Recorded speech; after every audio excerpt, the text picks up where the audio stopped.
Hello friends, તો આજે વાર્તા છે માલિક અને મજૂરી.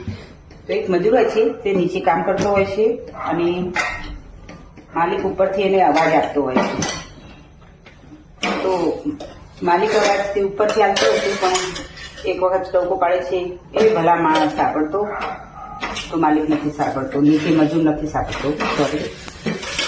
અને ફેરથી અવાજ આપે છે તો પણ નથી સાંભળતો.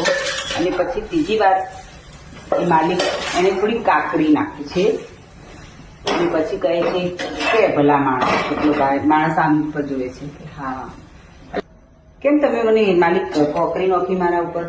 ત્યારે માલિક કહે છે કે મેં તને 2 વખત અવાજ આપ્યો, તે સાંભળ્યું નહીં, એટલે મેં તને કોકરી નોખી તને અને તને જગાડું છું. એટલે કહેવાનો મતલબ એટલો જ છે કે ઉપર જે કોકરી નોખે છે ને એ ભગવાન છે. ભગવાન કોકરી નોખે છે અને નીચે જે હોય છે ને મજૂર, એ આપણે માણસ, એ આપણે છીએ.